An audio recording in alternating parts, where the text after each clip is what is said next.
ಸ್ನೇಹಿತರೆ, ನಾವೆಲ್ಲ ಕನಕ ದಸರಾ ಬಗ್ಗೆ ನೆನಪಿಸಿಕೊಳ್ಳುವುದು ವರ್ಷಕ್ಕೆ ಒಮ್ಮೆ ಮಾತ್ರ ಬರುವ ಕನಕ ದಸರಾ ಜಯಂತಿಯಂದು. ಆದರೆ ನಿಜವಾಗಲೂ ಕನಕ ದಸರು ಯಾರು? ಅವರಿಗೆ ಏಕೆ ಕನಕದಾಸ ಅಂತ ಹೆಸರು ಬಂತು? ಕೈಯಲ್ಲಿ ಖಡ್ಗ ಹಿಡಿಯಬೇಕಿದ್ದರೂ ತಂಬೂರಿಯನ್ನು ಹಿಡಿದು ಊರೆಲ್ಲ ಸುತ್ತಿದ್ದು ಏಕೆ? ಹಾಗೆ ಉಡುಪಿ ಶ್ರೀಕೃಷ್ಣನು ಗೋಡೆಯನ್ನು ಹೊಡೆದು ದರ್ಶನ ಕೊಟ್ಟಿದ್ದು ಹೇಗೆ? ಈ ರೀತಿ ನೀವೆಂದು ಕೇಳಿರದ ಕನಕ ದಸರಾ ಪೂರ್ಣ ಚರಿತ್ರೆಯನ್ನು ಇಂದಿನ ಸಂಚಿಕೆಯಲ್ಲಿ ನಾವು ತಿಳಿದುಕೊಳ್ಳೋಣ. ಗೆಳೆಯರೆ, ನೀವಿನ್ನು ನಮ್ಮ ಚಾನೆಲ್ಗೆ ಸಬ್ಸ್ಕ್ರೈಬ್ ಮಾಡದಿದ್ದರೆ ಈಗಲೇ ಸಬ್ಸ್ಕ್ರೈಬ್ ಮಾಡಿ, ಬೆಲ್ ಐಕನ್ ಅನ್ನು ಪ್ರೆಸ್ ಮಾಡಿ.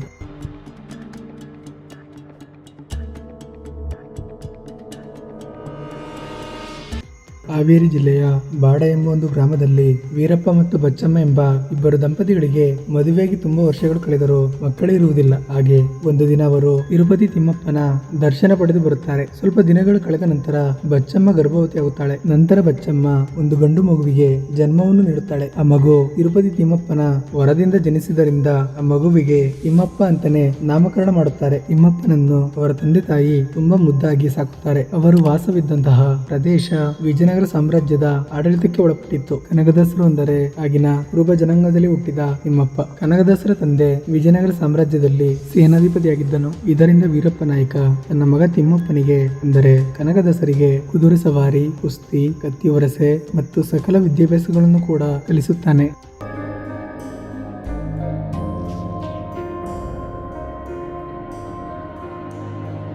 ಒಂದು ದಿನ ಊರಿನ ಹುಡುಗರೆಲ್ಲ ಸೇರಿ ಒಂದು ಮರದ ಕೆಳಗಡೆ ಶ್ರೀಕೃಷ್ಣನ ಭಜನೆಯನ್ನು ಮಾಡುತ್ತಿರುತ್ತಾರೆ. ಆಗ ಇದ್ದಕ್ಕಿದ್ದಂತೆ ಒಂದು ಸರ್ಪ ಬರುತ್ತದೆ. ಅದನ್ನು ನೋಡಿ ಅಲ್ಲಿದ್ದ ಹುಡುಗರೆಲ್ಲ ತಮ್ಮ ಮನೆಗೆ ಓಡಿ ಹೋಗುತ್ತಾರೆ. ಆದರೆ ತಿಮ್ಮಪ್ಪ ಮಾತ್ರ ಹಾಗೆ ಕುಳಿತಿರುತ್ತಾನೆ. ಸ್ವಲ್ಪ ಸಮಯದ ನಂತರ ಆ ಸರ್ಪವು ಹೋಗುತ್ತದೆ. ಆಗ ಹುಡುಗರೆಲ್ಲ ಬಂದು, ನಿನಗೆ ಭಯ ಆಗಲಿಲ್ಲವಾ ಅಂತ ಕೇಳುತ್ತಾರೆ. ಆಗ ತಿಮ್ಮಪ್ಪನು, ನನಗೆ ದೇವರ ಮೂರ್ತಿ ಬಿಟ್ಟು ಬೇರೆ ಏನು ಕಾಣಿಸಲಿಲ್ಲ ಅಂತ ಹೇಳುತ್ತಾನೆ. ತಿಮ್ಮಪ್ಪನಿಗೆ 13ನೇ ವಯಸ್ಸು ಆದಾಗ ಅವರ ತಂದೆ ತೀರಿ ಹೋಗುತ್ತಾರೆ. ಇದೇ ಸರಿಯಾದ ಸಮಯ ಅಂತ ಇವರ ವೈರಿ ಮಾರನಾಯಕನು ವಿಜಯನಗರ ಅರಸರಿಗೆ ಸುಳ್ಳು ದೂರುಗಳನ್ನು ಹೇಳಿ ಅವರ ಅಧಿಕಾರವನ್ನು ಕಸಿದುಕೊಳ್ಳುತ್ತಾನೆ. ನಂತರ ತಿಮ್ಮಪ್ಪ ಮತ್ತು ಅವನ ತಾಯಿ ಕಾಗಿನೆಲೆಗೆ ಬಂದು ಜೀವನ ನಡೆಸುತ್ತಾರೆ.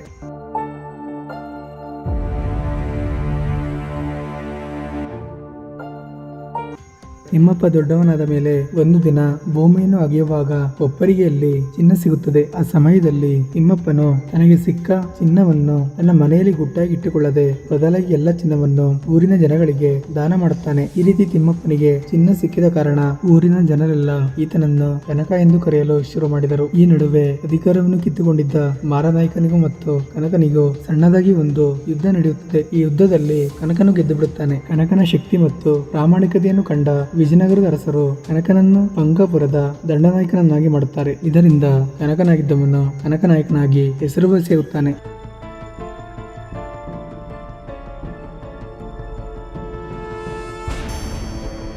ಇದೇ ಸಮಯದಲ್ಲಿ ಕನಕನ ತಾಯಿ ಬಚ್ಚಮ್ಮ ತನ್ನ ಮಗನಿಗೆ ಶ್ರೀಮಂತ ಮನೆತನದಿಂದ ಒಂದು ಹುಡುಗಿಯನ್ನು ತಂದು ಮದುವೆ ಮಾಡುತ್ತಾಳೆ. ಹೀಗೆ ಕನಕನಾಯಕನ ಸಂಸಾರ ತುಂಬಾ ಸುಖ ಸಂತೋಷಗಳಿಂದ ಕೂಡಿತ್ತು. ಹೀಗಿರುವಾಗ ಕನಕನಾಯಕನ ತಾಯಿ ಬಚ್ಚಮ್ಮ ತೀರಿ ಹೋಗುತ್ತಾಳೆ. ತಾಯಿಯ ಅಗಲಿಕೆಯಿಂದ ಕನಕನಾಯಕನು ತುಂಬಾ ದುಃಖವನ್ನು ಅನುಭವಿಸುತ್ತಾನೆ. ಇದಿಷ್ಟಲ್ಲದೆ ತಾಯಿಯ ಮರಣ ನಂತರ ಕೆಲವೇ ದಿನಗಳಲ್ಲಿ ಕನಕನಾಯಕನ ಮಡದಿ ಕೂಡ ಮರಣ ಹೊಂದುತ್ತಾಳೆ. ಇದರಿಂದ ಒಂಟಿತನ ಇವನನ್ನು ಕಾಡುತ್ತೆ. ಹೀಗಿರುವಾಗ ಕನಕನಾಯಕನ ಕನಸಿನಲ್ಲಿ ಆದಿಕೇಶ್ವರ ಸ್ವಾಮಿ ಬಂದು, ಏ ಕನಕ, ನೀನು ನನ್ನ ದಾಸನಾಗುವಿಯಾ ಎಂದು ಕೇಳಿದನು. ದಂಡನಾಯಕನಾಗಿರುವ ನಾನು ನಿನ್ನ ದಾಸನಾಗಿ ಭಿಕ್ಷೆ ಬೇಡಬೇಕೆ ಎಂದು ಅಪಹಾಸ್ಯ ಮಾಡುತ್ತಾನೆ. ಆದರೆ ನಂತರ ನಡೆದ ಕೆಲವು ಘಟನೆಗಳು ಕನಕನಾಯಕನ ಕಣ್ಣು ತೆರೆದಿತ್ತು. ಆ ಸಮಯದಲ್ಲಿ ಸ್ವಾಮಿ ಆದಿಕೇಶ್ವರನ ಆಜ್ಞೆಯನ್ನು ತಿರಸ್ಕರಿಸದೆ ಒಪ್ಪಿಕೊಂಡರು. ಅಂದಿನಿಂದ ಕನಕನಾಯಕರಾದವರು ಕನಕದಾಸರಾದರು. ಕೈಯಲ್ಲಿ ಖಡ್ಗವನ್ನು ಹಿಡಿದಿದ್ದವರು ಭಕ್ತಿಯ ತಂಬೋರಿ ತಾಳವನ್ನು ಹಿಡಿದು ಭಿಕ್ಷೆ ಜೋಳಿಗೆ ಕಟ್ಟಿಕೊಂಡಿದ್ದರು.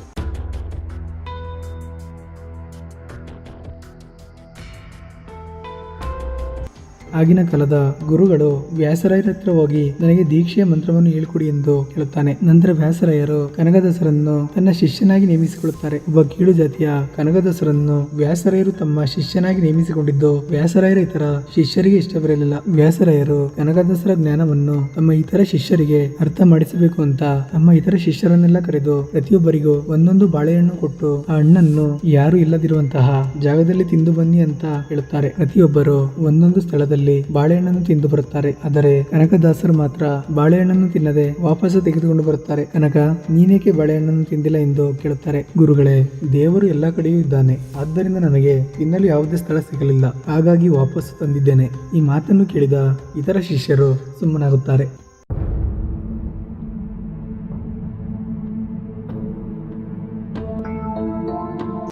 ನಂತರ ಮತ್ತೊಂದು ದಿನ ವ್ಯಾಸರಾಯರು ತಮ್ಮ ಶಿಷ್ಯರನ್ನೆಲ್ಲ ಕರೆಸಿ ನಿಮ್ಮಲ್ಲಿ ಯಾರು ವೈಕುಂಠಕ್ಕೆ ಹೋಗುತ್ತೀರಾ ಅಂತ ಕೇಳುತ್ತಾರೆ. ಆಗ ಪ್ರತಿಯೊಬ್ಬರು ಒಂದೊಂದು ರೀತಿಯಲ್ಲಿ ಉತ್ತರವನ್ನು ಕೊಡುತ್ತಾರೆ. ಅವರು ಕೊಟ್ಟಂತ ಉತ್ತರಗಳು ವ್ಯಾಸರಾಯರಿಗೆ ಒಪ್ಪಿಗೆ ಆಗುವುದಿಲ್ಲ. ಇದರಿಂದ ವ್ಯಾಸರಾಯರು ಸುಮ್ಮನೆ ಒಂದು ಕಡೆ ನಿಂತಿದ್ದ ಕನಕದಾಸರಿಗೆ ತಮ್ಮ ಶಿಷ್ಯರನ್ನು ತೋರಿಸಿ ಇವರಲ್ಲಿ ಯಾರಾದರೂ ವೈಕುಂಠಕ್ಕೆ ಹೋಗುತ್ತಾರಂತ ಪ್ರಶ್ನೆ ಮಾಡುತ್ತಾರೆ. ಆಗ ಕನಕದಾಸರು ಇವರಲ್ಲಿ ಯಾರು ಕೂಡ ವೈಕುಂಠಕ್ಕೆ ಹೋಗುವುದಿಲ್ಲ ಅಂತ ಹೇಳುತ್ತಾರೆ. ಇದರಿಂದ ಶಿಷ್ಯರೆಲ್ಲ ಕೋಪಗೊಂಡು ಇವನೊಬ್ಬ ಅಜ್ಞಾನಿ, ಅವಿವೇಕಿ ಎಂದು ಸಿಟ್ಟು ಮಾಡಿಕೊಳ್ಳುತ್ತಾರೆ. ವ್ಯಾಸರಾಯರಿಗೆ ಆಶ್ಚರ್ಯವಾಗಿ ಶಿಷ್ಯರನ್ನು ಸುಮ್ಮನೆ ಇರಿಸಿ ನಾನು ಹೋಗುತ್ತೇನೆ ಅಂತ ಪ್ರಶ್ನೆ ಮಾಡುತ್ತಾರೆ. ಆಗ ಕನಕದಾಸರು ನೀವು ಕೂಡ ಹೋಗುವುದಿಲ್ಲ ಅಂತ ಹೇಳುತ್ತಾರೆ. ಇದಕ್ಕೆ ಶಿಷ್ಯರೆಲ್ಲ ಇವನೊಬ್ಬ ದುರಂಕಾರಿ, ಗುರುಗಳನ್ನೇ ವೈಕುಂಠಕ್ಕೆ ಹೋಗುವುದಿಲ್ಲ ಅಂತ ಹೇಳುತ್ತಾನಲ್ಲ, ಇವನಿಗೆ ಎಷ್ಟು ಕೊಬ್ಬು ಅಂತ ತುಂಬಾ ಕೋಪ ಮಾಡಿಕೊಳ್ಳುತ್ತಾರೆ. ಕನಕ, ಹಾಗಾದರೆ ನೀನು ವೈಕುಂಠಕ್ಕೆ ಹೋಗಬಹುದೇ ಅಂತ ಗುರುಗಳು ಕೇಳುತ್ತಾರೆ. ಕನಕದಾಸರು ನಾನು ಹೋದರೆ ಹೋದೇನು ಅಂತ ಹೇಳುತ್ತಾರೆ. ಆಗ ಗುರುಗಳು ಅದು ಹೇಗೆ ಸ್ವಲ್ಪ ವಿವರಿಸಿ ಹೇಳು ಅಂತ ಹೇಳುತ್ತಾರೆ. ಆಗ ಕನಕದಾಸರು ನಾನು ಹೋದರೆ ಹೋದೇನು ಅಂದರೆ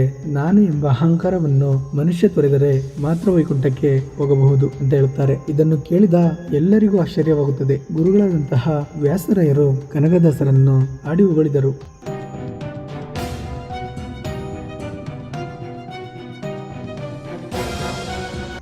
ಇದೆಲ್ಲ ಘಟನೆಗಳು ನಡೆದ ನಂತರ ಕನಕದಾಸರು ತೀರ್ಥಯಾತ್ರೆಗೆ ಉಡುಪಿ ಕಡೆಗೆ ಬರುತ್ತಾರೆ. ಉಡುಪಿಯ ದೇವಾಲಯದಲ್ಲಿ ಶ್ರೀಕೃಷ್ಣನ ದರ್ಶನ ಪಡೆಯಬೇಕು ಅಂತ ದೇವಾಲಯದ ಒಳಗೆ ಇನ್ನೇನು ಒಂದು ಹೆಜ್ಜೆಯನ್ನು ಇಡಬೇಕು ಅಷ್ಟರಲ್ಲಿ ದೇವಾಲಯದ ಪುರೋಹಿತರೆಲ್ಲ ಬಂದು ನೀನೊಬ್ಬ ಕೀಳು ಜಾತಿಯವನು, ದೇವಾಲಯದ ಒಳಗೆ ಬರಲು ನಿನಗೆ ಅವಕಾಶವಿಲ್ಲ ಎಂದು ಜಾತಿಯಿಂದ ಹೀಯಾಳಿಸಿ ಕನಕದಾಸರನ್ನು ತಡೆಯುತ್ತಾರೆ. ಆಗ ಅದೇನೇ ಆಗಲಿ ನಾನು ಶ್ರೀಕೃಷ್ಣನ ದರ್ಶನ ಪಡೆಯಲೇಬೇಕು ಅಂತ ಕನಕದಾಸರು ದೇವಾಲಯದ ಹಿಂದುಗಡೆ ಹೋಗಿ ಶ್ರೀಕೃಷ್ಣನ ಹಾಡನ್ನು ಹಾಡುತ್ತಾ ಪ್ರಾರ್ಥನೆ ಮಾಡುತ್ತಾರೆ. ಆಗ ಕನಕದಾಸರ ಭಕ್ತಿಗೆ ಒಲಿದು ಶ್ರೀಕೃಷ್ಣನು ಗೋಡೆಯನ್ನು ಒಡೆದು ಹಿಂಬದಿಯಿಂದಲೇ ದರ್ಶನ ನೀಡುತ್ತಾನೆ. ಅದಕ್ಕೆ ಅದನ್ನು ಕನಕನ ಕಿಂಡಿ ಅಂತ ಇಂದಿಗೂ ಕರೆಯುತ್ತಾರೆ.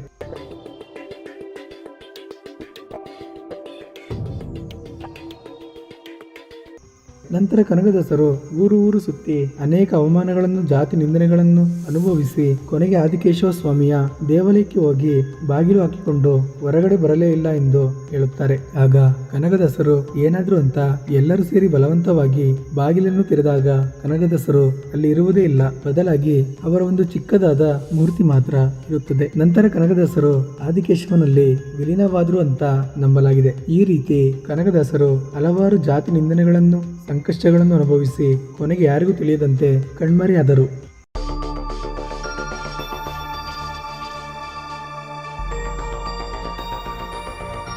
ಸ್ನೇಹಿತರೆ, ಇದಿಷ್ಟು ಭಕ್ತ ಕನಕದಾಸರ ಜೀವನ ಚರಿತ್ರೆ. ಈ ವಿಡಿಯೋ ಇಷ್ಟ ಆದರೆ ಲೈಕ್ ಮಾಡಿ, ಶೇರ್ ಮಾಡಿ ಮತ್ತು ಸಬ್ಸ್ಕ್ರೈಬ್ ಮಾಡುವುದನ್ನು ಮರೆಯಬೇಡಿ. ಮುಂದಿನ ಸಂಚಿಕೆಯಲ್ಲಿ ಮತ್ತೊಂದು ವಿಶೇಷವಾದ ವಿಡಿಯೋದೊಂದಿಗೆ ಸಿಗೋಣ. ಧನ್ಯವಾದಗಳು.